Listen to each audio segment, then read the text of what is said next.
थे। ओके। तो उन्होंने मेरा सेकंड टाइम सर्जरी की, देन उन्होंने मेरी थर्ड टाइम सर्जरी की। थर्ड टाइम के बाद उन्होंने मुझे फिर से बोला कि रीएडमिट हो हॉस्पिटल में। फिर मुझे रीएडमिट किया गया और मेरा फोर्थ टाइम सर्जरी की गई। मुझे मेरे सर पे स्टिचेस थे और क्योंकि उन्होंने जैसे ट्यूमर में सारे बाल वगैरह निकाल देते हैं, तो मैं अपना चेहरा देखती मैंने 5-6 महीना अपना चेहरा नहीं देखा क्योंकि मैं रोती थी, बहुत रोती थी। यूट्यूब देखना वो मुझे ऐसा था कि नहीं ठीक है, सब लोग पॉडकास्ट करते हैं, सब्सक्रिप्शन करते हैं, तो शायद आपने भी वही काम से शुरू किया होगा। लेकिन मुझे बाद वो चीज़ भी बाद में समझ आई कि आप शायद बालाजी महाराज के द्वारा एक दूत हो जिसने हम सभी भक्तों को बाँध के रखा है।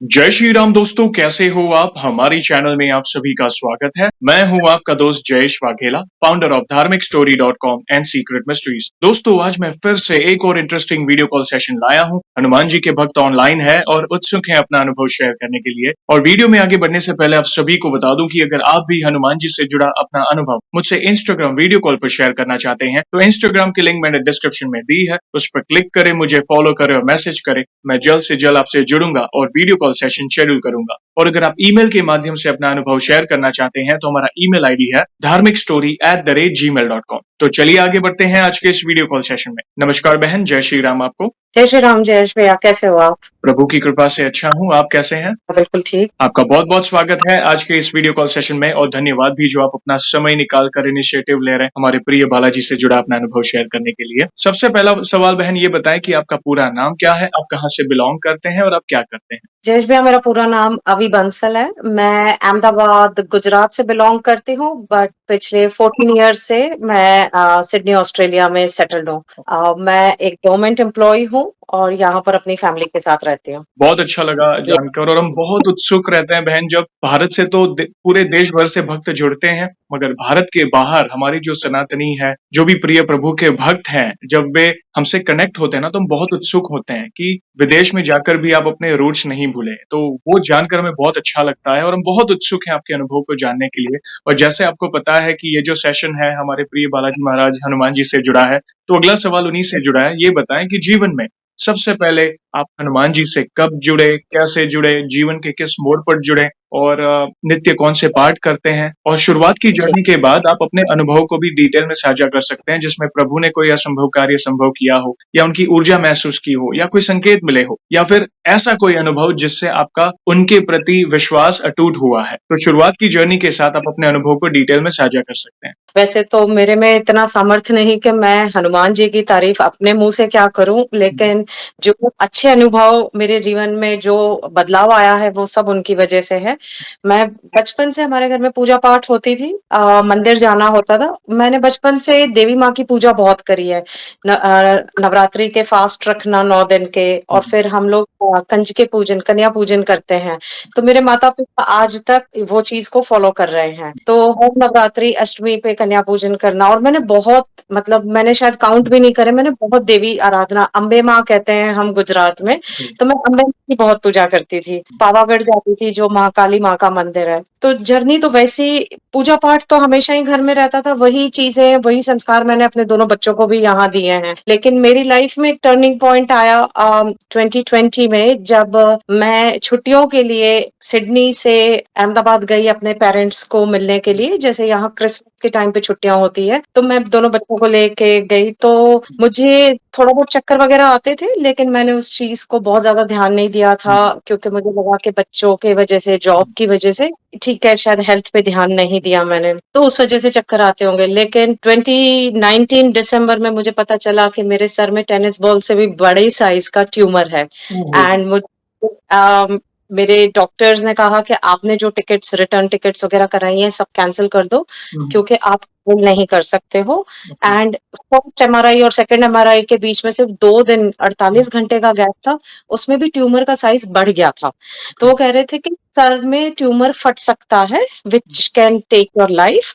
तो पहले तो मुझे लगा कहीं गलती से मेरी रिपोर्ट किसी और के साथ तो नहीं एक्सचेंज हो गई, लेकिन ठीक है शायद कहते हैं ना हनुमान जी ने मेरे जीवन में कुछ और ही लिखा था। ट्यूमर का काम सुन के ऑफ कोर्स सबके हाथ-पाँव ढीले पड़ गए और जैसे मैंने कहा कि मैं अपने बच्चों के साथ यहाँ आई थी, हुँ, मेरे हस्बैंड अभी भी सिडनी में ही जॉब कर रहे थे। उन्होंने जॉब चेंज हुँ, की थी, तो वो प्रोबेशन पीरियड पे थे, तो वो आ नहीं सके थे मेरे साथ अहमदाबाद। जी, तो अब हस्बैंड यहाँ पर, मैं बच्चों के साथ अहमदाबाद में माता-पिता के साथ हूँ, मेरे फैमिली रिलेटिव्स भी हुँ, अहमदाबाद में ही हैं, हुँ, पर होता है कि मैं ऑपरेशन का इतना बड़ा डिसीज़न कैसे लूँ? हम सबने सोचा कि नहीं ठीक है, अभी ना बोल रहे हैं, तो हुँ, आपको ऑपरेशन तो यहीं कराना है। हमने तय कर लिया कि चलो ठीक है, यहीं कराते हैं। इंडिया से अच्छी मेडिकल सर्विसेज़ और कहीं नहीं है। हमने वहीं पे खड़े पाँव 1 हफ्ते में ही डिसाइड हुआ और मेरा ऑपरेशन हो गया। मुझे झटका ना लगे, तो मुझे मेरे न्यूरोसर्जन्स ने बोला कि आधे घंटे का माइक्रोस्कोपिक ऑपरेशन है और हम माइक्रोस्कोप से रिमूव कर देंगे। हुँ, लेकिन मेरा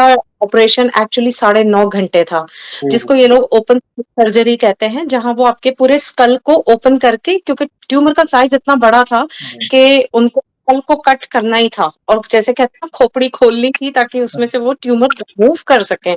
और मैं साढ़े 9 घंटे के बाद जब उठी, तो मेरा जीवन बिल्कुल बदल चुका था। जब मुझे बताया गया कि साढ़े 9 घंटे हो चुके हैं, ऑपरेशन आपका 9 एंड अ हाफ आवर्स का था।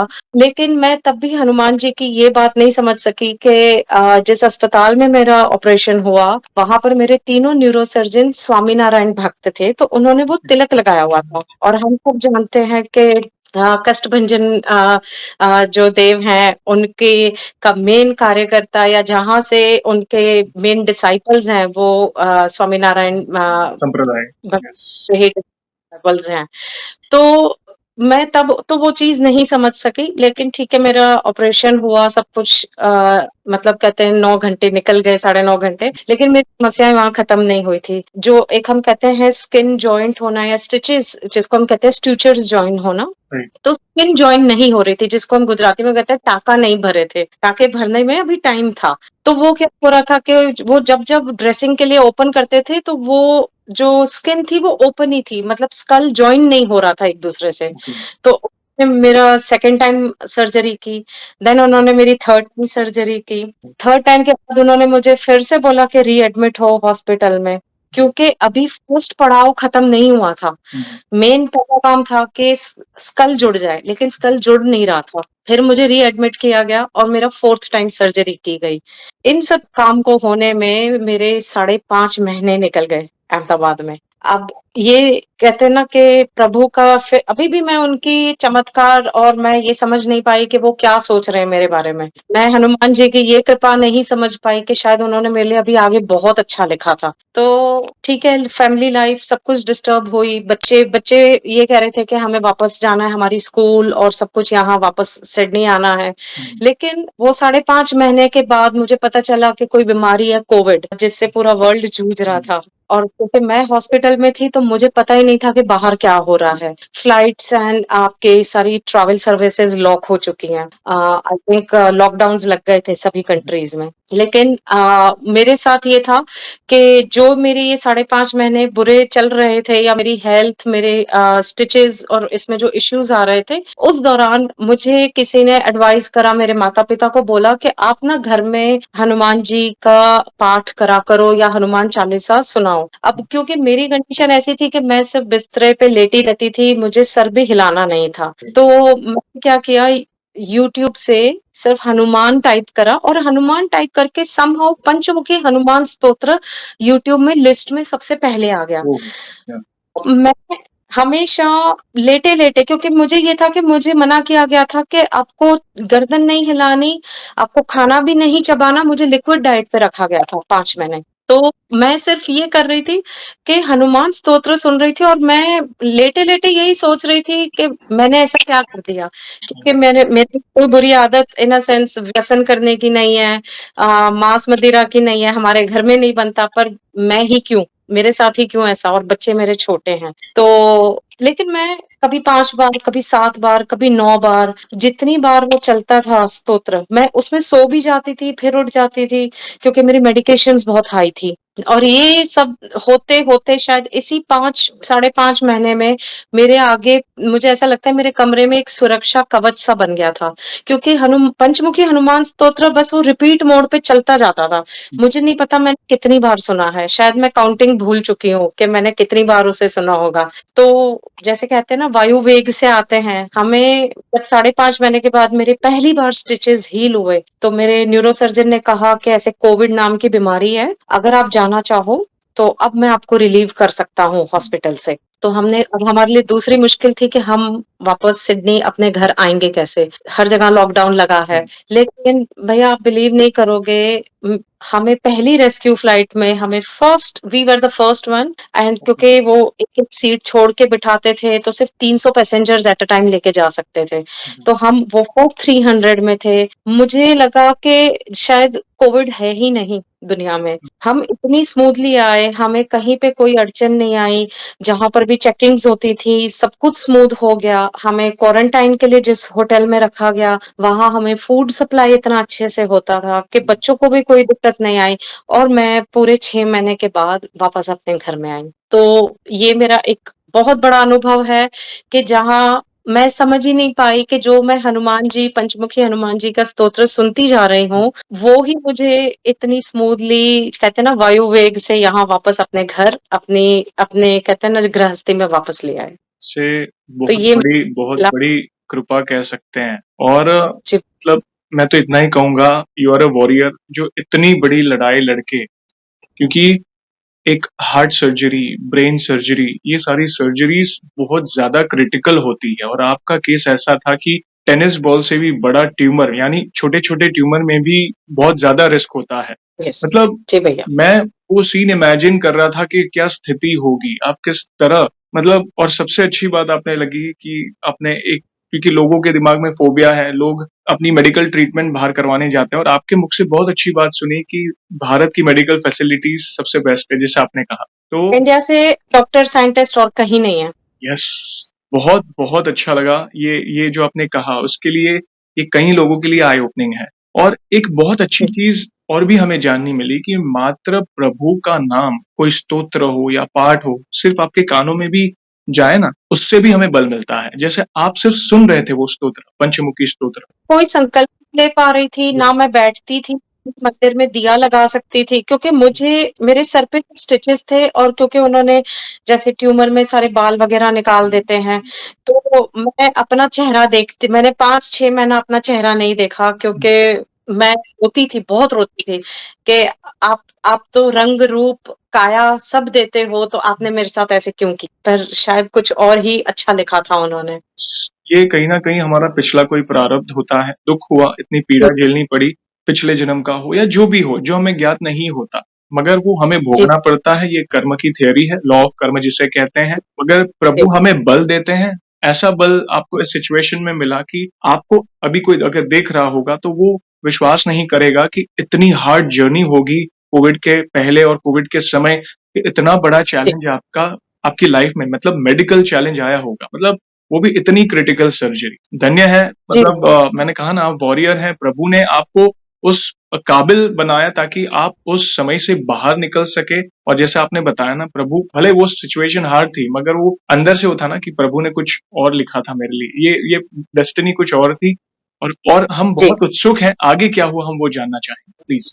अच्छा आगे इसी से जुड़ा अनुभव दूसरा मैं एक और अनुभव बालाजी महाराज के लिए बताऊँगी क्योंकि मेरे हस्बैंड आए, मेरा ऑपरेशन हुआ और सारे डिसीज़न्स बहुत जल्दी लिए गए। मैंने जैसे बताया कि वो प्रोबेशन पीरियड पे थे, हुँ, तो ऑफ कोर्स वो प्रोबेशन क्लियर नहीं कर सके तो उनको रिज़ाइन करना पड़ा। ओके। अब हमारी कंडीशन ऐसी थी कि ठीक है उन्होंने रिज़ाइन करा, लेकिन कहते हैं ना कि अगेन मैंने जैसे कहा कि प्रभु ने बहुत आगे सुंदर जीवन लिखा है, जो शायद मैं उसकी कल्पना ही नहीं कर सकी थी कि आगे क्या होने वाला है। मैं समझती थी कि शायद दुनिया का सबसे ज़्यादा दुःख मैं ही झेल रही हूँ और कहीं कोई दुःख नहीं है। पर ठीक है, प्रभु का नाम तो मैं फिर भी नाम स्मरण करती थी। तब उस दौरान 2020 में 21 के बिगिनिंग में 2020 के एंड में मैंने थोड़े बहुत आपके वीडियोज़ देखे थे, लेकिन मैं ज़्यादा देर जैसे मैंने कहा कि मैं ध्यान या ऐसे ज़्यादा देर टीवी देखना या यूट्यूब देखना वो मुझे ऐसा था कि नहीं ठीक है,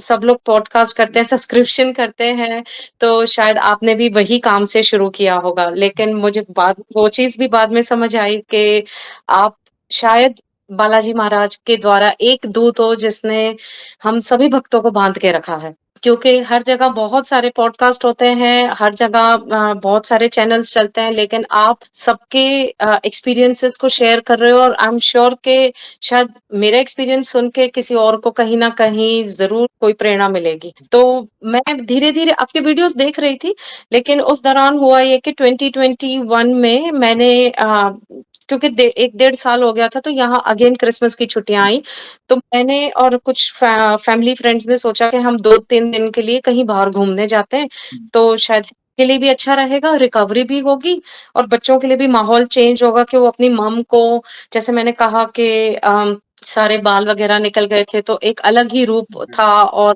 एक अलग ही पीड़ा थी, तो मुझे था चलो ठीक है, एक चेंज ऑफ एनवायरनमेंट होगा हमारे लिए। मैंने क्या किया यहाँ पर मैं बहुत फेमस वेबसाइट है, वहाँ से हम 4 फ्रेंड्स की बुकिंग कराई, 4 फैमिली फ्रेंड्स की। अब जब मैंने बुकिंग कराई, मेरे हस्बैंड ने मुझे कहा कि आजकल इंटरनेट पे स्कैम बहुत होता है, अपना credit card, debit card number किसी को दिया मत करो। मेरा जो विशेष थी, मेरी ये थी कि मैं अपनी फैमिली को थोड़ा-सा हैप्पीनेस देना चाहती हूँ, कि उन्होंने मेरी वजह से बहुत कुछ दुःख देख लिया है और जैसे मैंने बताया हस्बैंड की जॉब चली गई थी, तो मुझे ये था कि नहीं हम कहीं बाहर निकलेंगे तो माहौल चेंज होगा। अनफॉर्च्यूनेटली हुआ ये कि जब हमारे ट्रिप का टाइम नज़दीक आया, मुझे बहुत तेज़ बुखार था 2-3 दिन पहले, तो अनफॉर्च्यूनेटली वो ट्रिप कैंसल करना पड़ा। मैंने टाइमली उस कंपनी में मेल डाल के जो बुकिंग्स करते हैं और जो होटल अकोमोडेशन करते हैं, मैंने उनको बता दिया था कि हम नहीं जा सकेंगे और यहाँ पर यूजुअली फ्री कैंसलेशन सर्विसेज़ होती हैं। तो मैंने उनके रूल के हिसाब से कैंसल करवा भी दिया था। लेकिन पता नहीं क्रिसमस टाइम था, वो लोग भी बहुत बिज़ी होते हैं, रीज़न क्या था मुझे नहीं पता। लेकिन जो हमारी डेट थी जाने की, ट्रैवल करने की, उस दिन हमारा कहते हैं ना कि उन्होंने डेबिट कार्ड में से चारों फैमिलीज़ का सारा स्टे का फुल अमाउंट डिडक्ट कर दिया, which was a very big amount. अब जैसे मैंने आपको कहा कि सिर्फ़ मैं ही 1 पर्सन अर्निंग हूँ, अर्निंग थी तब और बच्चे हैं और आपके फाइनेंशियल कमिटमेंट्स बहुत रहते हैं, घर की ईएमआईज़ रहती हैं। तो मुझे थोड़ा-सा मेरे हस्बैंड ने बोला भी सही कि मैंने मना किया था लेकिन फिर भी आपने अपने हिसाब से काम किया। तो ठीक है मुझे वो बात का दुःख लगा पर फिर मुझे हुआ कि शायद मुझे ही ठीक से सूझ-बूझ नहीं है और बहुत ज़्यादा स्कैम्स हो रहे हैं। तो मैं परेशान थी और because it was a big amount, मैं अमाउंट तो क्या बोलूँ लेकिन चारों फैमिलीज़ की थी तो मुझे ये था कि ऐसा तो नहीं होना चाहिए। अब मैं बुखार में थी, जैसे मुझे लगता है कि शायद मेरे प्रभु तो मुझे मैं अगर नींद में भी उनको पुकार लूँ तो वो सुन लेते हैं। मैं बुखार में मेडिसिन लेते हुए मैंने सिर्फ़ इतना कहा, मैं फिर से रोने लग गई। मैंने कहा अब कहते हैं ना शारीरिक, मानसिक समस्या तो है, अब आपने आर्थिक समस्या भी दे दी। तो मैं ये सोच रही थी और मैंने मन में इतना ही बोला कि प्रभु आप ऐसा तो नहीं करोगे मेरे साथ, अब आप और एक परीक्षा नहीं लोगे मेरी। अभी बस इतना मैं मन में अपने आप से बोला है और मुझे एक ईमेल आता है होटल की तरफ से कि वी अपोलोजाइज़, हमने गलती से आपका अमाउंट डिडक्ट कर दिया एंड रिटर्न रिवर्स ट्रांज़ैक्शन कर दिया था, तो उन्होंने कहा 2 दिन में आपके अकाउंट में वो मनी वापस भी आ जाएगा। लेकिन आपको हम 25% वाउचर भी देते हैं कि इन फ्यूचर आप कभी भी आना चाहो क्योंकि गलती हमारी थी, तो आपको इस रिज़ल्ट में 25% डिस्काउंट मिलेगा। तो मैं क्या बखान करूँ अपने मुँह से कि मैंने सोचा भी नहीं, मैंने डिस्काउंट तो माँगा भी नहीं था, पर प्रभु ने बस मेरी मतलब कहते हैं ना कि नींद में भी मेरी पुकार सुन ली। यस, की इच्छा से ही होता है। ये उनकी मर्ज़ी के बिना कुछ नहीं होता है और आपकी हर कदम पर वे सुन रहे हैं। हर कदम पर वे आपको सुन रहे हैं और उनकी जब व्यवस्था होती है ना, वो कल्पना से भी परे होती है। मतलब हम इमेजिन भी नहीं कर सकते कि ऐसा होने वाला है। आपने शुरुआत की हुँ। जर्नी, मेडिकल चैलेंज, फिर वो फर्स्ट फ्लाइट टू ऑस्ट्रेलिया मतलब आप सोचिए चैलेंजेस थे मगर आपके काम बन रहे थे। चैलेंजेस थे मगर आपके काम बन रहे थे। तो काम बन रहे हैं ना, उसे समझिए एक बहुत बड़ी कृपा है आप पर। जी, बिल्कुल। अब मैं समझती हूँ जब मैं या इन सब कड़ियों को जोड़ती हूँ, इसी से रिलेटेड बताऊँगी। मैं जैसे मैंने बोला कि मैं गवर्नमेंट एम्प्लॉयी हूँ, तो हमें अपने लैपटॉप वग़ैरह वापस देने होते हैं। तो मैं 5.5 महीने ऐसे इंडिया में स्टक हो गई थी। मेरे मैनेजर को मैंने ये बता दिया था। मुझे तो था कि मेरी जॉब रहेगी नहीं और मैं उसी भारी मन से जैसे हमें अपना लैपटॉप और आई कार्ड वग़ैरह वापस देना होता है गवर्नमेंट को। वापस देने गई, मैं मन में सोच रही थी कि मेरे बच्चों के कहते हैं ना कि मुँह से दाना-पानी मत छीनो क्योंकि हस्बैंड की जॉब नहीं है और ऑलरेडी हम मेरे जैसे कहते हैं ना कि सिर्फ़ स्टिचेज़ हील होने में साढ़े 5 महीने लगे थे। मुझे 2 साल की दवाई दी गई थी। अभी मुझे हील होने में 2 इयर्स लगने थे। ओके, तो ऐसा न वो तो सिर्फ़ स्टिचेज़ हील हुए थे कि जिससे मतलब मैं सोच भी नहीं सकती कि जहाँ मुझे बोला गया था कि आपको सिर्फ़ रेस्ट करना है, खड़े नहीं होना है, आपको सिर्फ़ लेटे रहना है, वहाँ पर प्रभु ने मेरी जॉब मेंटेन रखी। मैं जब वापस अपना सामान देने गई लैपटॉप वग़ैरह, तो मेरे मैनेजर कहते हैं, "मैं तो आपको रिलीव ही नहीं कर रहा हूँ, आप ओके, वापस आइए, लॉगिन लगाइए।" क्या बात और मतलब मैं वहीं पे रो पड़ी। मैं सोच रही थी कि मेरे अब बहुत विचार आते हैं कि कैसे काम चलेगा, बच्चों की फीस है। स्कूल ऑनलाइन थी लेकिन वो आप समझ ही सकते हो हुँ, कि परिवार के छोटे-मोटे इतनी कमिटमेंट्स होती हैं हुँ, कि मतलब एक दिन भी अगर आप यहाँ पर काम ना कर सको तो आपकी हालत खराब हो जाती है और मैं ये सोच रही हूँ कि प्रभु आपने क्या सोच के रखा है। और मैंने पूरा कोविड का टाइम 2020, 21, 22, 23 मुझे मेरे मैनेजर ने वर्क फ्रॉम होम दिया। क्या मैं बात ऑफिस एक भी दिन नहीं गई, मुझे ट्रैवल नहीं करना पड़ा। मतलब जहाँ लोग मास्क लगा के जूझ रहे थे ट्रेन्स एंड बसेस में, हुँ, मेरी जॉब भी कंटिन्यू रही। मेरे हस्बैंड को भी जॉब मिल गई बाद में। और मैं वर्क फ्रॉम होम जिससे मैं कहते हैं ना कि मैं अपनी सिर्फ़ शारीरिक कहते हैं ना कि रिकवरी नहीं कर रही थी, मेंटल रिकवरी भी हुई और मैं बच्चों का भी ध्यान रख सकी। तो क्या मैं बात बस यही मैं बार-बार बालाजी महाराज को ये मैं धन्यवाद तो शायद बहुत छोटा शब्द है। जी। उनको धन्यवाद मैं क्या बोलूँ? उन्होंने मेरे पूरा जीवन बदल दिया। एक एक छोटा-सा सवाल पूछना चाहूँगा क्योंकि मेरे पास तो आज शब्द कम पड़ रहे हैं उनकी महिमा का गुणगान करने के लिए क्योंकि मतलब क्या करें उनकी महिमा? हम हमारे पास शब्द मतलब हम छोटे पड़ते हैं कई बार कि जैसे मैं कहता हूँ ना हमारे सोच का एक दायरा है, एक लिमिटेशन है। मगर जी, उन्होंने क्या सोच रखा होता है अपने भक्त के लिए वो हमारी समझ से परे है। हमारे लिए जो जी बिल्कुल। उचित होता है वे करते हैं हम। यहाँ से आपको देख के, आपका ऑरा देखकर ऐसा लगता है कि आपकी नीति सच्ची थी और इसलिए कहते हैं ना कि अगर हमने किसी का बुरा नहीं किया तो भला हमारा बुरा कैसे हो सकता है? हाँ, अगर कोई संकट आ रहा है पिछले प्रारब्ध से जुड़ा, तो प्रभु ही उसे डील करने के लिए हमें बल देते हैं।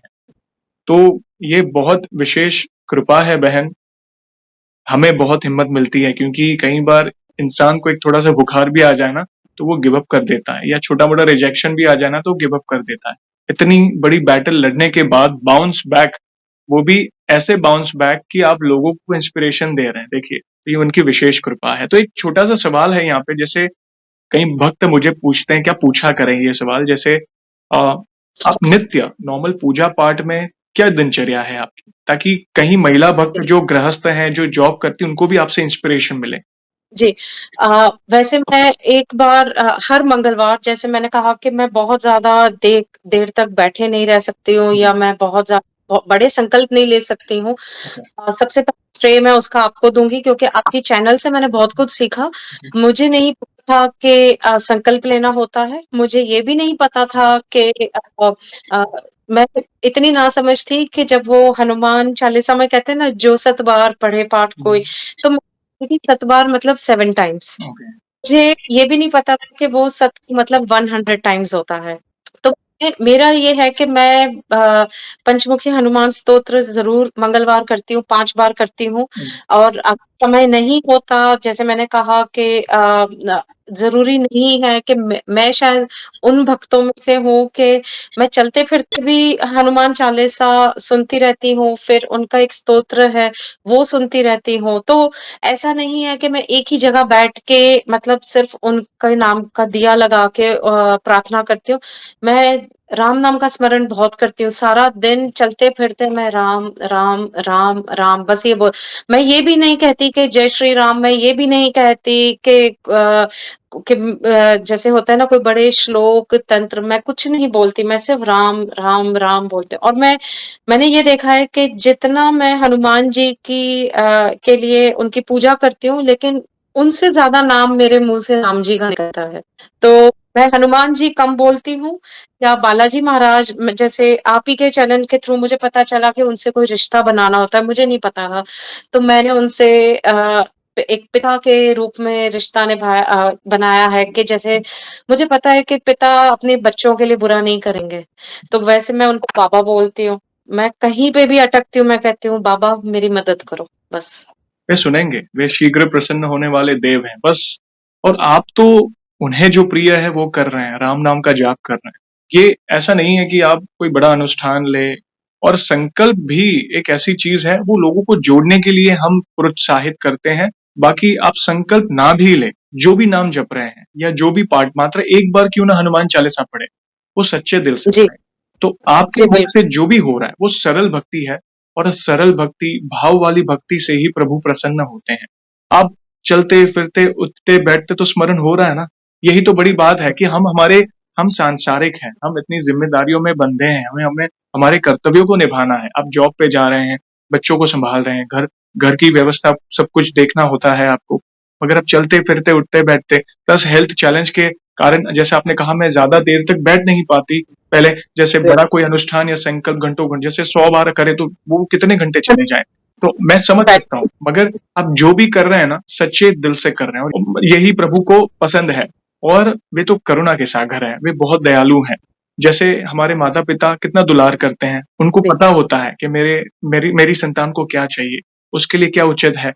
तो राइट टाइम पे राइट चीज़ आपके सामने आ जाएगी। बस हमें एक ही चीज़, सरेंडर, उनके लिए उनके चरणों में समर्पित हो जाओ, और सब कुछ उन पर छोड़ दो कि प्रभु मैं अपना कर्म करूँगी, धीरज रखूँगी, आपको अभी मेरी नैया को पार लगाना है। देखना और हो रही है, आपके जीवन में सारी व्यवस्था हो रही है, ये उनकी कृपा है, तब जाके हो रही है। और भी कोई अनुभव जी, तो प्लीज़ शेयर करें प्लीज़। से हम सब जानते हैं श्री धीरेन्द्र शास्त्री जी को। जी, जी। अम, हमेशा चलते-फिरते जैसे वीडियोज़ देखती थी, आपके वीडियोज़ देखती थी, मैं उनकी वीडियोज़ भी फ़ॉलो करती थी और जैसे मैं हूँ वैसे शायद लाखों करोड़ों भक्त हैं उनके। तो मैं ना मंदिर के हम घर में छोटा-सा मंदिर है, तो मैं हमेशा बोलती थी कि कहाँ ऑस्ट्रेलिया, दुनिया का कौन-सा कोना, कहाँ धीरेन्द्र शास्त्री जी कभी यहाँ आएँगे। बाबा कभी अगर आएँगे भी तो ज़रूरी नहीं है कि वो सिडनी में ही आएँ। वो कहीं पे भी जा सकते हैं। क्या मेरे लिए पॉसिबल होगा? मैं कभी मतलब मैं ना बाबा से ऐसे बात करती हूँ कि जैसे वो मुझे सुन रहे हैं। तो मैं उनसे बोलती थी कि बाबा वो अगर आएँगे तो मैं कैसे जाऊँगी? मैं ट्रैवल कैसे करूँगी? बच्चे छोटे हैं। तो मैं हमेशा ये सोचती थी कि अच्छा वो सब भी छोड़ो लेकिन क्या वो कभी ऑस्ट्रेलिया आएँगे भी या नहीं?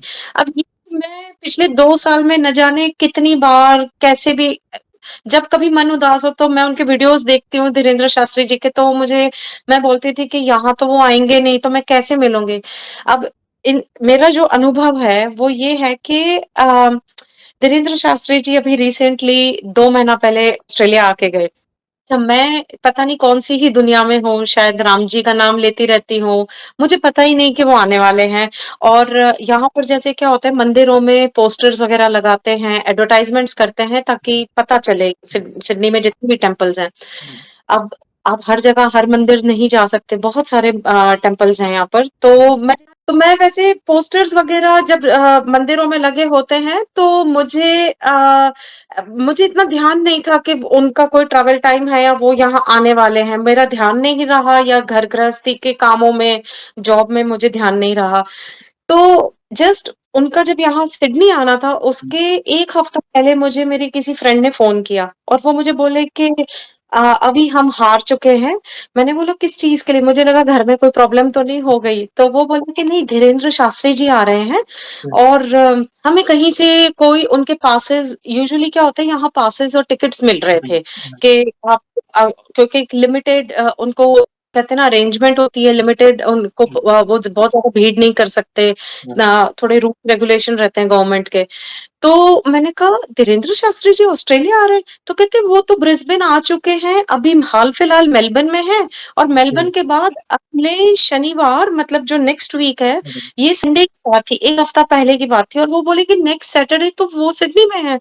तो मैं ना फ़ोन रख के मैं सीधा वापस अपने मंदिर गई और घर में जो मंदिर है, मैंने कहा बाबा ये क्या बात हो गई? मतलब मैं तो 2 ढाई साल से उनका इंतज़ार कर रही हूँ और मैं पता नहीं कौन-सी दुनिया में हूँ कि मुझे पता ही नहीं है कि वो आ रहे हैं।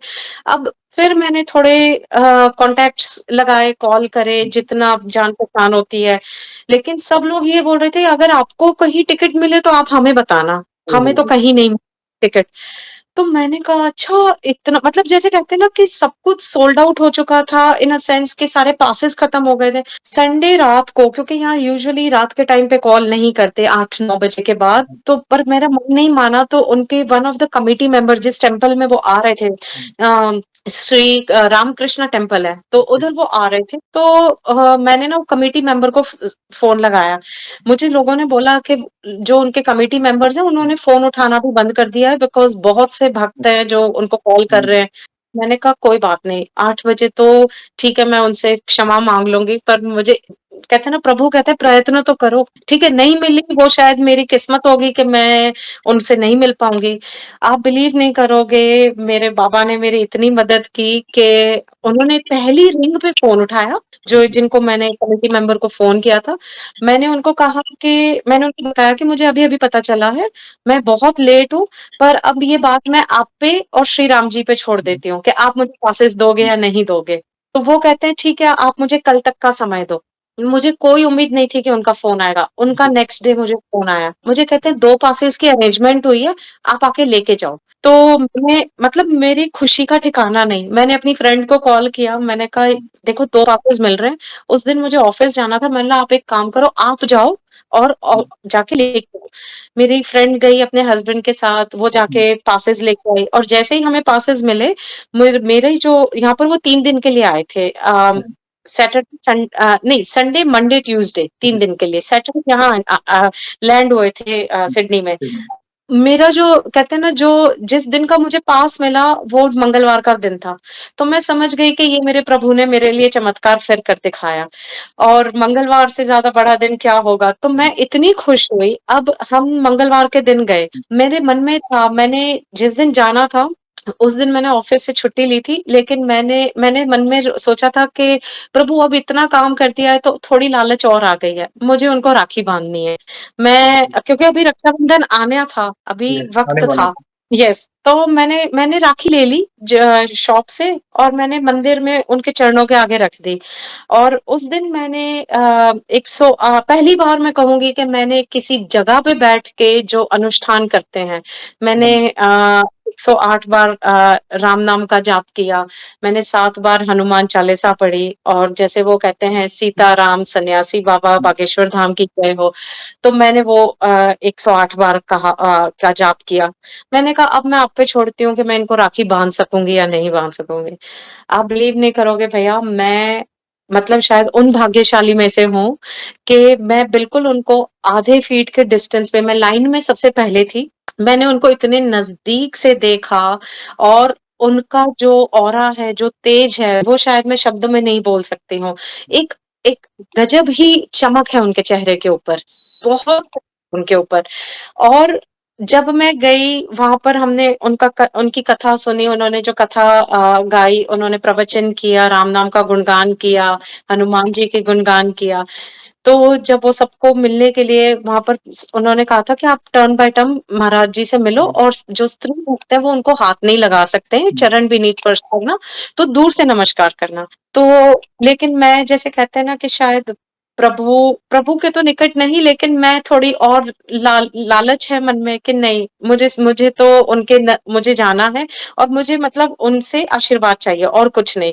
क्योंकि मेरे मन में ये था कि जो मेरे बालाजी महाराज ने मेरे मन में अपने प्रति विश्वास और श्रद्धा बना के रखी है। मुझे ये था कि उन वो भी तो इतने ही बड़े भक्त हैं और उनसे नज़दीक हनुमान जी से और कौन हो सकता है। तो मैंने कहा मैं जब मेरा टर्न आया तो मैंने कहा गुरुजी अगर आप बुरा ना लगाएँ तो मैं आपको राखी बाँधूँ? तो वो कहते हैं हाँ बहन बाँधो। तो मैं मत पूरा पंडाल मुझे देख रहा है और मैं हैरान हो गई कि उन्होंने हाँ बोला और मैं बहुत ज़्यादा शिवर कर रही थी क्योंकि शायद उनका ऑरा इतना तेज़ था कि मेरे हाथ से राखी नीचे गिर गई। फिर मैं उठाने लगी तो मुझे कहते हैं, "बहन मैं यहीं पे हूँ, कहीं नहीं जा रहा हूँ, आप राखी बाँध दो।" और मैंने उनको राखी बाँधी मतलब मुझे ऐसा लगता है कि इससे ज़्यादा ब्लेसिंग मुझे नहीं चाहिए। शायद मेरा जीवन सफल है। मुझे ये मेरा एक बहुत ही बड़े अ, अनुभव से ज़्यादा मुझे ये लगा कि बालाजी महाराज हैं, वो बात सुनते हैं अपने भक्त की और अगर किसी का नुकसान नहीं जैसे आप कहते हो, तो वो ज़रूर वो कार्य पूरा करते हैं। अगर वो कार्य पूरा हो, तो हम अपने आप को भाग्यशाली समझ सकते हैं और अगर वो कार्य पूरा ना हो, तो भी उसमें प्रभु ने कुछ अच्छा ही सोचा होगा। बस प्रभु का वो आदेश मानकर जीवन को आगे बढ़ाना। मैं तो जी, बस यही सुनते जा रहा हूँ, ऐसा ऐसा लग रहा है कि मैं हनुमान जी की कथा सुन रहा हूँ, जिसमें मैं अपने आँखों के सामने वो विजुअलाइज़ कर रहा हूँ और गुरुजी, उनके हाथों में राखी बाँधना, ये ये एक आपके जीवन का ऐसा समझो one of the best memorable moment है, जो जी, आपको बिल्कुल। वो सौभाग्य मिला, जहाँ पे दूर-दूर तक कोई चांसेस नहीं थे, आपके अंदर एक इच्छा थी, 2 ढाई साल से आप उन्हें सुन रहे हैं, कि कभी ऐसा मौका आए, कभी इस कोने में भी आओ वर्ल्ड के ऑस्ट्रेलिया में, अब भारत भर मतलब सब जगह जाते हैं और देखिए और वे आए भी मगर आपको पता नहीं था क्योंकि आपकी दिनचर्या ऐसी थी, मगर प्रभु के नाम का स्मरण जारी था आपके अंदर, जैसा आपने कहा ना मैं राम नाम बस वो ही प्रिय। अभी आपको एक और चीज़ बताना चाहती हूँ, जब हुँ, मुझे पासेस मिले तो मुझे ऐसा लगा कि मुझे ना जिन्होंने पासेस दिए हैं, मुझे जी, उनको जाके कर्टसी कॉल मुझे थैंक यू बोलना चाहिए, जी, क्योंकि वो वहाँ के कमिटी मेंबर थे। हम जब मंदिर में पहुँचे, हुँ, आप बिलीव नहीं करोगे उन्होंने मुझे पहचानने से इनकार किया। वो मैं जब हुँ, उनको मिलने गई मैंने कहा मैंने पिछले हफ्ते आपसे 2 पासेस लिए पूरी सिडनी में कहीं पासेस नहीं मिल रहे थे और सिडनी के आस-पास जो छोटे-बड़े सिटीज़ हैं वहाँ से भी हमारे कुछ जान-पहचान के लोग हैं जो आना चाह रहे थे। हुँ, लेकिन पासेस और टिकट नहीं मिले तो वो नहीं आ सके। हुँ, तो मैंने कहा मैं आपको थैंक यू कितना बोलूँ मतलब आप अगर आप नहीं होते तो आज मैं उन धीरेन्द्र शास्त्री जी को गुरुजी को राखी भी नहीं बाँध सकती थी। तो वो कहते हैं मैंने आपको पासेस दिए ही नहीं है। मैंने कहा आपने मुझे पासेस दिए हैं। तो कहते हैं लेकिन मैं आपको जानता ही नहीं हूँ बहन, तो मैं आपको कैसे पासेस दे सकता हूँ क्योंकि हमारे पास पासेस हैं ही नहीं। तो मैंने कहा लेकिन मैं आई हूँ क्योंकि जब क्या होता है कि एंट्री कर गेट में तो उन्होंने वो क्या करते हैं पासेस के ऊपर स्टैंपिंग कर रहे थे। जी, तो मेरा remaining part of that pass था। मैंने बोला ये रहे पासेस। तो कहते हैं क्षमा करो बहन आपकी कोई गलती हुई है, मैंने आपको पासेस नहीं दिए। फिर मैंने उनको उनका नंबर दिखाया, वो बोले ये नंबर मेरा नहीं है। ओहो! तो मैंने कहा तो मैंने बात किससे की? ओहो! मुझे नहीं वो कहते हैं ये मेरा नंबर नहीं है और जो 5 नॉमिनेटेड कमिटी मेंबर्स थे हुँ, उसमें से किसी का नंबर नहीं है वो। सोचिए क्या लीला है मुझे प्रभु नहीं की। जी, बिल्कुल। मैं समझ ही नहीं पाई कि मैंने फ़ोन पे किससे बात की। मैंने उनको बोला कि देखो क्योंकि मेरे मैसेज में रिप्लाई था कि okay come tomorrow, collect your passes. Okay, तो मैंने रिप्लाई आपने नहीं दिया, कहते मैंने नहीं दिया। ओहो! मुझे नहीं पता इस कलयुग में मैं सिर्फ़ यही कहूँगी कि अगर कोई देव है या देव कहते हैं ना प्रभु हैं, वो है हमारे बालाजी महाराज। वो नंबर कॉन्टैक्टेबल नहीं है। मैं भी मैसेज करूँ तो नहीं कॉन्टैक्ट होता है और वो नंबर मैंने बहुत कोशिश की कॉल करने की लेकिन इट इज़ नॉट रीचेबल। उनकी लीला थी ना ये, वो आपके अंदर तड़प थी ना, वो तड़प को जानते थे। बिल्कुल, बिल्कुल। मैं कहूँगी कि शायद मैं तो मतलब कुछ भी नहीं हूँ, मैं बालाजी महाराज के तो क्या बखान करूँ और उन्होंने मेरी बात सुनी। वो तड़प थी, इतने साल से 2 साल से आप वेट कर रहे थे, प्लस दूर-दूर तक कोई चांसेस नहीं था। जैसे ऑब्वियसली एक लिमिटेड कम्युनिटी, एक लिमिटेड जगह होती है, ओवरक्राउड भी नहीं जी, कर सकते हैं, लिमिटेड पासेस जी, होते हैं, जहाँ पे इनफैक्ट लोग कहते थे कि आपके पास हो तो हम हमें दे दो, जैसे आपने कहा। बिल्कुल, बिल्कुल। आउट ऑफ बॉक्स जिनसे आपका कॉन्टैक्ट हो रहा है और मैं तो शॉक हो गया, गूज़बम्प्स आ गए 1 सेकंड के लिए कि he was not able to recognise you, मतलब वो आपको पहचानने के लिए तैयार नहीं थे, वो नंबर उनका नहीं। कि हमने नहीं दिए आपको पासेस।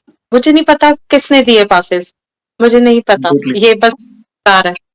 मैं वही जैसे मैंने कहा कि मैंने राखी बाँधी, मैंने जितनों को यहाँ पर अपने दोस्तों को दिखाया वो कहते हैं शायद यही हमारे लिए ब्लेसिंग्स हैं कि तुम गुरुजी से मिल के आए हो। धन्यवाद, इतना प्यारा अनुभव, नमन है आपकी इस सरल भक्ति को क्योंकि आपको देखकर पता है, आपके अंदर एक सुकून है, एक स्थिरता है और ये भक्ति के कारण आई है। आप जिस तरह प्रभु की महिमा का जो बखान कर रहे हैं ना, मतलब पेशेंसली एक अलग ही लेवल का सत्संग हो रहा है, मैं एक अलग ही लेवल की वाइब्स फ़ील कर रहा हूँ। ये भक्ति की शक्ति है बहन, मतलब मैं भाग्यशाली समझता हूँ अपने आप को कि आपके श्रीमुख से प्रभु की महिमा का गुणगान सुनने मिला और स्पेशली गुरुजी पूज्य धीरेन्द्र शास्त्री जी से भी आपकी जो मुलाकात, उस जर्नी को आपने जो बताया, जिस प्रकार आप वर्णन करते जा रहे थे, आई एम श्योर जो भी भक्त आज मैं विनती करता हूँ प्लीज़ अपने विचार कमेंट के माध्यम से बताएगा।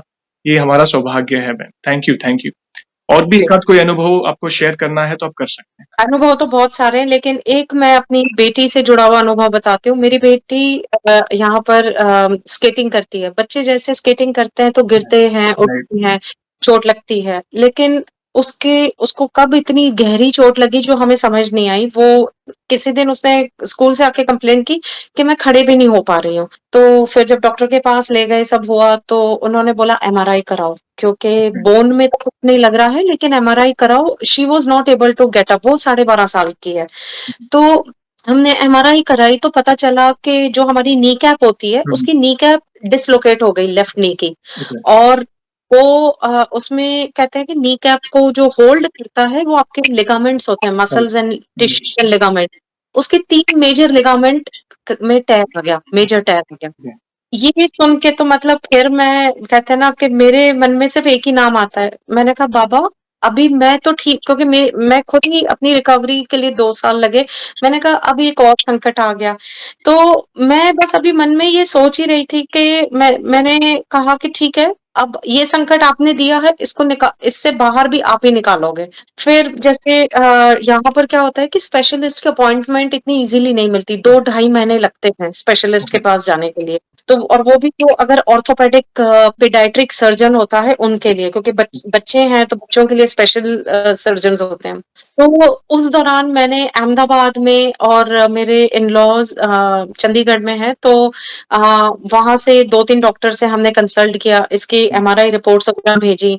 हमें 3 डॉक्टरों ने बोला कि ऑपरेशन करना पड़ेगा, जो मैं कहते हैं ना फ़ेवर में नहीं थी, कि बच्चा मेरा अभी बहुत छोटा है। हमने बड़े बुजुर्गों का सुना है कि नी का ऑपरेशन होता है। अभी मैं ये सोच रही थी, अभी तो पूरी लाइफ पड़ी है। अभी से अगर घुटने का ऑपरेशन हो गया तो पता नहीं आगे चल के क्या होगा। तो मैं बिल्कुल भी उसमें नहीं थी, पर मुझे विश्वास था कि मैं, जैसे कहते हैं ना कि राम नाम जपती थी, और अब यहाँ आता है आपको आपके वीडियोस को श्रेय। मैंने आपके वीडियोस से सीखा कि हनुमान जी के लिए आप संकल्प जैसे करते हैं, लेकिन आप 1 लोटा जल रखो और अपना संकल्प करो, एंड हनुमान चालीसा जो यथाशक्ति है 11, 21, 51 जितनी पढ़ सकते हो वैसे करो। जैसे मैंने कहा कि मैं अपने हेल्थ कंस्ट्रेंट्स की वजह से मैं बहुत ज़्यादा तो नहीं कर सकती हूँ, पर मैंने सोचा कि मैं सही, पता नहीं मन में जब मेरा विचार आएगा ना, मैं उस दिन आपके नाम का स्मरण करूँगी, क्योंकि इस मुसीबत में आपने डाला है, और मेरे बच्चे की क्या गलती है, बच्चे गिरते पड़ते हैं, लेकिन इतनी बड़ी मुसीबत नहीं दे सकते आप। मैं जैसे नहीं, एक लड़ाई तो नहीं, पर मैं अपने बाबा से नाराज़ थी। मैंने कहा जो दुःख आपने मुझे दिए, ठीक है, वो तो मैं बर्दाश्त करती हूँ, या जो शायद वो हम कहते हैं ना पिछले जन्म के कोई प्रारब्ध थे, लेकिन अब मेरे बच्चे के लिए नहीं। अब ठीक है, हमने 2-3 अलग-अलग डॉक्टरों से कंसल्टेशन किया। अहमदाबाद के 2 बड़े अस्पतालों में कंसल्ट किया। वहाँ के एक डॉक्टर ने कहा कि सर्जरी की ज़रूरत नहीं है, बच्चा छोटा है, आप फिज़ियोथेरेपी वगैरह कराओ और 8-9 महीना उसको बस बॉडी उसकी रेस्ट करवाओ, जंपिंग नहीं, वॉकिंग नहीं, उसको चलना भी नहीं है, बस रेस्ट करे। अब स्कूल जाता बच्चा, ऐसा भी नहीं कि मैं उसको घर पे बिठा सकती हूँ 8-9 महीना। मैंने कहा नहीं, ये कंडीशन भी नहीं, मुझे ये कंडीशन भी नहीं चाहिए बाबा, मुझे मेरा बच्चा ठीक चाहिए। एक मैं ज़िद पे अड़ गई कि कुछ भी करोगे, मुझे मेरा बच्चा ठीक चाहिए। ठीक है, मैं ये नहीं कहती कि मैं उसको स्केटिंग करवाऊँगी, मैं ये नहीं कहती कि मैं उसको उछल-कूद करवाऊँगी, लेकिन आप उसका जीवन रोक नहीं सकते हो। तो मेरी एक अनबन चल रही थी बाबा से। तो मैंने जिस दिन मेरे मन में था कि जिस दिन यहाँ पर जब अपॉइंटमेंट की डेट आई 2 ढाई महीने बाद की, जिस दिन उसका यहाँ के पीडियाट्रिक सर्जन के साथ अपॉइंटमेंट था, होता ये है कि अगर आपने यहाँ के अगर यहाँ के पीडियाट्रिशियन ने बोल दिया कि सर्जरी की ज़रूरत नहीं है, तो यहाँ पर रिकॉर्ड्स में आ जाता है कि सर्जरी की ज़रूरत नहीं है। पर अगर उन्होंने कहा कि करना है, तो फिर क्या, अगर हम नहीं भी कराते ना, तो कल को कोई प्रॉब्लम होगी तो कहेंगे हमने आपको बोला था पर आपने हमारी बात नहीं मानी। तो ऑफिशियल रिकॉर्ड्स की वजह से मैं चाहती थी कि प्रभु कुछ भी करो, लेकिन जब ये पीडियाट्रिशियन मेरी बेटी की एमआरआई रिपोर्ट्स देखें नी की, उनके मुख से आना चाहिए कि सर्जरी की ज़रूरत नहीं है, और बिल्कुल वैसे ही आना चाहिए जैसे अहमदाबाद के एक अस्पताल से एक डॉक्टर ने बोला है। तो ये मेरी ज़िद थी बाबा से। मैंने कहा आप उनके मुख से ये बात बुलाओगे, और मुझे विश्वास है कि मेरी बेटी का ऑपरेशन नहीं होगा, क्योंकि मैं नहीं चाहती हूँ कि मेरी बेटी का ऑपरेशन हो। उस दिन मैंने सोचा कि आज मैं 1.25 लाख राम नाम जप करूँगी, और क्योंकि जैसे मैंने कहा कि मेरे लिए थोड़ा बैठना मुश्किल होता है, लेकिन मुझे काफ़ी वक़्त लगा। मैंने कभी इतना बड़ा अनुष्ठान किया नहीं था, मैंने कभी इतना बड़ा संकल्प नहीं लिया था, पर आपके वीडियोज़ के द्वारा मैंने जल रखा, मैंने सवा लाख राम नाम जप करा और मेरे अभी सवा लाख राम नाम जप खत्म नहीं हुए थे। उससे पहले ही मेरे हस्बैंड मेरी बेटी को कंसल्टेशन के लिए लेके गए, वापस आए तो मैंने सिर्फ़ बी कहते हैं ना कि राम नाम जपते-जपते मैंने सिर्फ़ ऐसे देखा उनके सामने तो वो बोले सर्जरी की ज़रूरत नहीं है। मैं मतलब मुझे लगा कि बाबा आपने सुन ली मेरी बात। मेरी बच्ची छोटी है, मुझे नहीं था कि मतलब अगर अभी उसका ऑपरेशन हो गया तो अभी पूरी उम्र पड़ी है। मैं उसका ध्यान रखूँगी, उसको उछल-कूद नहीं करने दूँगी, लेकिन शायद कहते हैं ना कि बाबा से लड़ के भी बाबा ने बात मानी। तो मैं तो ये कहूँगी कि फिर मुझे बड़ा दुःख हुआ कि बाबा मुझे आपसे लड़ाई नहीं करनी चाहिए। आपने आपने वो बात बोली और उन्होंने भी वही बात बोली जो अहमदाबाद के सर्जन ने कहा था कि 8-9 महीना इसकी स्केटिंग बंद कराओ और थोड़ा बच्चे को बोलो कि उछल-कूद ना करे ताकि लिगामेंट्स नेचुरली टिश्यूज़ हैं तो वो नेचुरली हील हो जाएँगे। मुझे ऐसा लगा जो मैंने उनसे लड़ के माँगा, उन्होंने वो दिया मुझे और जैसा मैं चाहती थी उन्होंने वही दिया। तो मैं मैं क्या बखान मतलब उम, अद्भुत लीला, अद्भुत लीला है बहन। उन्होंने एक माँ की गुहार सुनी और जी, आपने उन्हें पिता स्वरूप माना है, अपना माना है। आप उनसे बातें करते हैं, आप अपनी दिल की फीलिंग्स उनसे शेयर कर रहे हैं। तो जैसे माता-पिता और मीठी नोक-झोंक तो चलती है प्रभु से, वो तो हक है। जैसे संतान माता-पिता से कह सकते पापा मुझे ये चाहिए, पापा ऐसा क्यों किया? जैसे माता-पिता से तो ये हक है, ये बुरी बात नहीं है। प्रभु को तो अपने भक्त बहुत प्रिय है।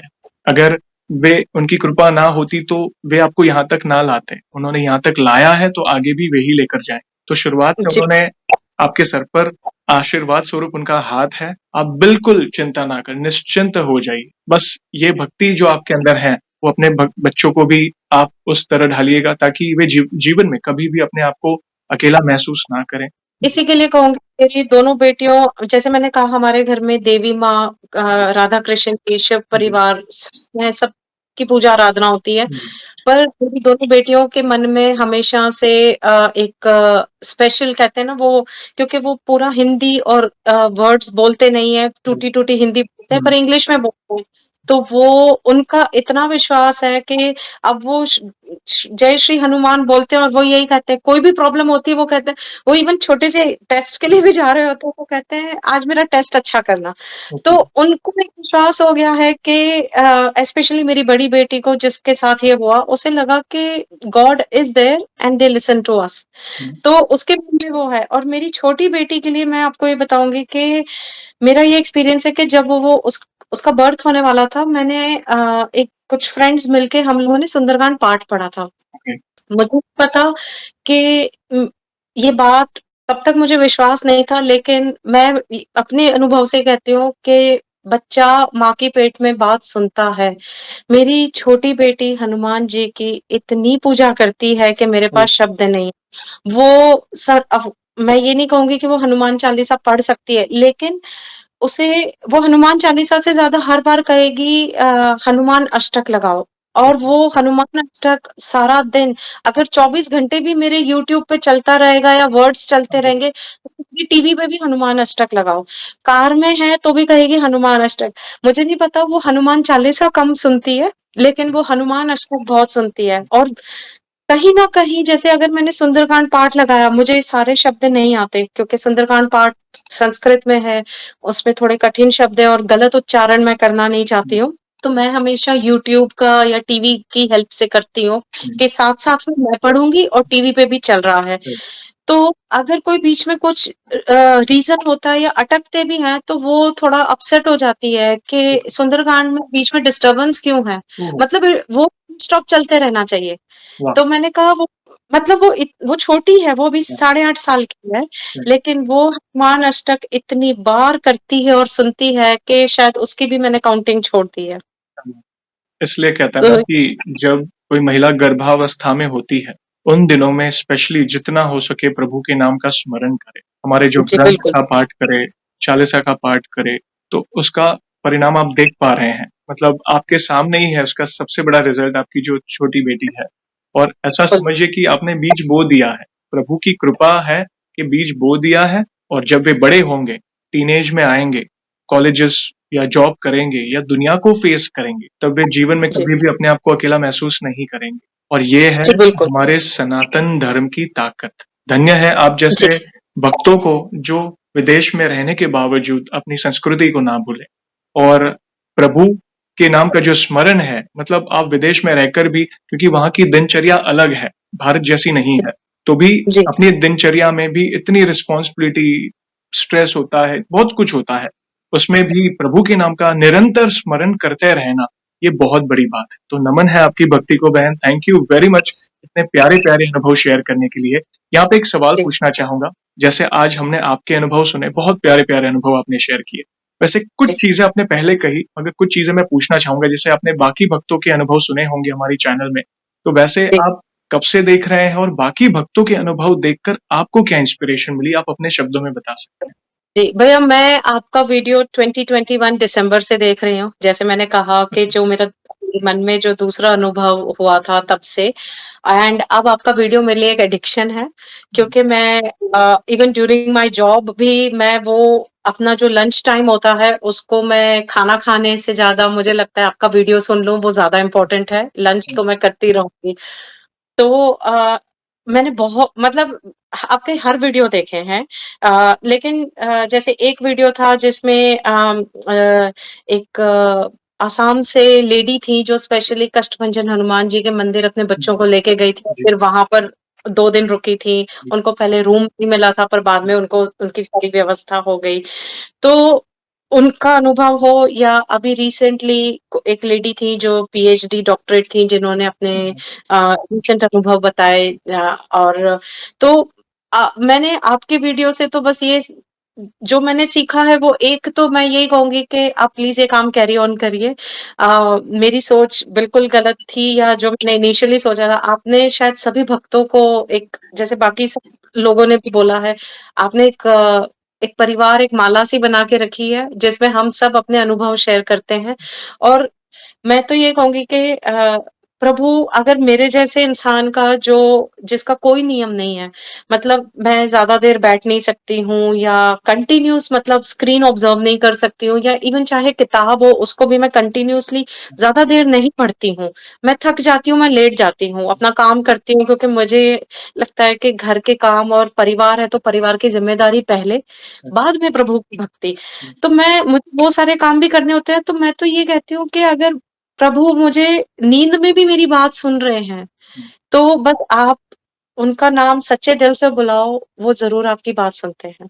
और ये चीज़ मैंने आप ही के वीडियो से सीखी है कि ज़रूरी नहीं बड़े अनुष्ठान करने हैं, ज़रूरी नहीं बहुत बड़े संकल्प करने हैं, सरल भक्ति से ही काम हो सकता है।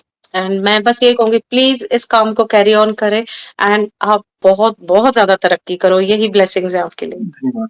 बस थैंक यू, शब्द कम पड़ रहे हैं मेरे पास आज तो, किस तरह आपके भाव के बारे में वर्णन करूँ, बस इतना ही कहूँगा, कराने वाले प्रभु हैं, हर भक्त के साथ हैं वे, हर भक्त के साथ, मतलब उनके तो लाखों करोड़ों भक्त हैं, मगर जी, हमारे हनुमान जी इतने दयालु हैं कि वे समान रूप से सबको दुलार करते हैं, सबसे प्रेम करते हैं। बस विश्वास रखो जी, और उनको जो प्रिय है वो करो। जैसे हम किसे प्रेम करते हैं, अगर हमें किनसे प्यार है तो उन्हें उन्हें जो पसंद है वो करते हैं।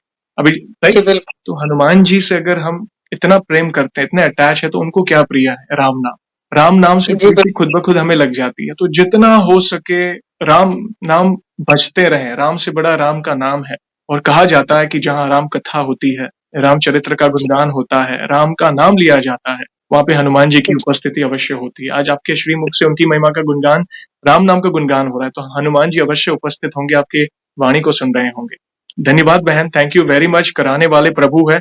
आप जैसे भक्तों का आना, इनिशिएटिव लेना, यही हमारी बहुत बड़ी बात है, क्योंकि ये एक परिवार है भक्तों का। Thank you very much. और जाने से पहले एक लास्ट सवाल, वैसे तो देखिए हमारे पास इतना सामर्थ्य नहीं है, मगर वन लाइन में हमारे प्रिय बालाजी महाराज का बखान करना है, तो किस तरह करना चाहेंगे आप? मैं तो क्या कहूँ लेकिन जो जो मेरे मन में आ रहा है वो यही है, सब सुख लहे तुम्हारी शरणा, तुम रक्षक काहू को डरना। सारे संकट आप हर लोगे। जब सारे सुख आपकी शरण में हैं और जब आप हमारे साथ हैं तो हमें किस बात का डर, किस बात की चिंता। वही हमारे रक्षक है, पालनहार।